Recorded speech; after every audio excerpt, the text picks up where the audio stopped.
ಇನ್ನು ಬೆಸ್ಕಾಂನ ನಿರ್ಲಕ್ಷ್ಯಕ್ಕೆ 5 ವರ್ಷದ ಮಗು ಬಲಿಯಾಗಿರುವಂತಹ ಘಟನೆ ತುರುವೇಕೆರೆ ತಾಲೂಕು ಗೋರಘಟ್ಟ ಗ್ರಾಮದಲ್ಲಿ ನಡೆದಿದೆ.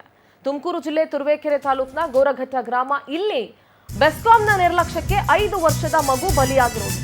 ಚಂದ್ರಯ್ಯ ಅನ್ನೋರ ಮಗ ಪೋಷಕ್ ಶೆಟ್ಟಿ ಸಾವನ್ನಪ್ಪಿರೋದು. ಮನೆ ಮುಂದೆ ಆಟ ಆಡ್ತಿದ್ದಾಗ ಕರೆಂಟ್ ಶಾಕ್ ಹೊಡೆದಿದೆ. ವಿದ್ಯುತ್ ಸ್ಥಗಿತಗೊಳಿಸದೆ ವೈರ್ ಅನ್ನ ಹಾಗೆ ಬಿಟ್ಟಿದ್ರು. ಬೆಸ್ಕಾಂ ಅಧಿಕಾರಿಗಳ ನಿರ್ಲಕ್ಷ್ಯಕ್ಕೆ ಗ್ರಾಮಸ್ಥರು ಆಕ್ರೋಶ ವ್ಯಕ್ತಪಡಿಸ್ತಾ ಇದ್ದಾರೆ. ದಂಡಿನ ಶಿವರ ಪೊಲೀಸ್ ಠಾಣಾ ವ್ಯಾಪ್ತಿಯಲ್ಲಿ ಘಟನೆ ನಡೆದಿದೆ. ನೋಡಿ, ಬೆಸ್ಕಾಂನ ಈ ಒಂದು ನಿರ್ಲಕ್ಷ್ಯತನ ಇದೆಯಲ್ಲ, ಇದು ಮೊದಲನೇ ಬಾರಿ ಏನಲ್ಲ.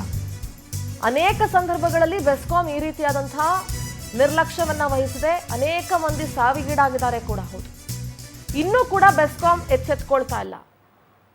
ವಿದ್ಯುತ್ ಅನ್ನ ಸ್ಥಗಿತಗೊಳಿಸದೆ ವೈರ್ನ ಹಾಗೆ ಬಿಟ್ಟಿದ್ದಾರೆ. ಮಕ್ಕಳಿಗೇನು ಗೊತ್ತಿರುತ್ತೆ? ಹೊರಗಡೆ ಆಟ ಆಡಕ್ಕೆ ಹೋಗಿರುವಂತ ಮಗುಗೆ ಕರೆಂಟ್ ಶಾಕ್ ಹೊಡೆದು ಸ್ಥಳದಲ್ಲೇ ಸಾವನ್ನಪ್ಪಿದೆ. 5 ವರ್ಷದ ಮಗು.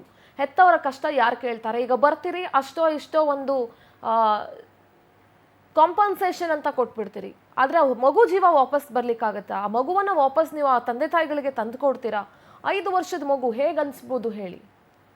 ಯಾಕೆ ನಿರ್ಲಕ್ಷ್ಯ ಬೆಸ್ಕಾಂ? ನಿಮ್ಮ ಮೇಂಟೆನೆನ್ಸ್ ಮಾಡೋ ಅಷ್ಟು ನಿಮಗೆ ಜವಾಬ್ದಾರಿ ಇಲ್ವಾ?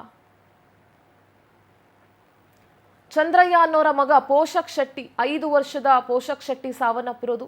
ಹೊಟ್ಟೆ ಉರಿಯುತ್ತೆ ರೀ ಆ ಮಗುವನ್ನ ಆ ರೀತಿ ಶವದ ರೀತಿ ನೋಡಬೇಕು ಅಂತಂದಾಗ. ವಿದ್ಯುತ್ ಸ್ಥಗಿತಗೊಳಿಸದೆ ವೈರ್ನ ಹಾಗೆ ಬಿಟ್ಟಿದ್ದೀರಾ ಅಂತ ಹೇಳಿದ್ರೆ ಎಷ್ಟು ನಿಮಗೆ ನಿರ್ಲಕ್ಷ್ಯತನ ಇರಬಹುದು ಹೇಳಿ? ಸರ್ಕಾರಿ ಸಂಬಳವನ್ನ ತೆಗೆದುಕೊಂಡು ಆ ಕೆಲಸನೂ ನೆಟ್ಟಗೆ ಮಾಡೋದಿಲ್ಲ, ಬೇಕಾಬಿಟ್ಟಿ ಹಂಗೆ ಬಿಡ್ತೀರಿ. ಗುಂಡಿ ಹಗಿತೀರಿ, ಕೆಲವು ಬೇರೆ ಬೇರೆ ಇಲಾಖೆಗಳು ಹಂಗಂಗೆ ಬಿಡುತ್ತೆ. ಗುಂಡಿ ಹಗಿಯೋದು ಅಲ್ಲೇ ಬಿಡೋದು. ಬೆಸ್ಕಾಮು ಅಲ್ಲಲ್ಲೇ ವೈರ್ಗಳನ್ನ ಬಿಟ್ಬಿಡೋದು. ಆ ಲೈಟ್ ಕಂಬಗಳನ್ನೂ ಸರಿ ಮಾಡೋದಿಲ್ಲ.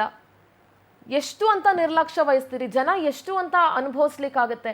ಎಷ್ಟು ಸಾವು ನೋವುಗಳಾಗಿಲ್ಲ ಬೆಸ್ಕಾಂನ ನಿರ್ಲಕ್ಷ್ಯದಿಂದ? ದಂಡಿನ ಶಿವರ ಪೊಲೀಸ್ ಠಾಣಾ ವ್ಯಾಪ್ತಿಯಲ್ಲಿ ಘಟನೆ ನಡೆದಿರೋದು. ಸದ್ಯ ಆ ತಂದೆ ತಾಯಿಗಳ ನೋವು ಎಷ್ಟಿರಬಹುದು ಯೋಚನೆ ಮಾಡಿ. ಅದು ಒಂದೇ ಮಗು ಆಗಿದ್ರೆ ಎಷ್ಟು ಕಣ್ಣಲ್ಲಿ ಕಣ್ಣಿಟ್ಟು ನೋಡ್ಕೊಂಡು ಸಾಕಿರ್ತಾರೆ. ಯಾರದ್ದೋ ತಪ್ಪಿಗೆ ಆ ಮಗು ಬಲಿ ಆಯ್ತು ಅಂತ ಹೇಳಿದ್ರೆ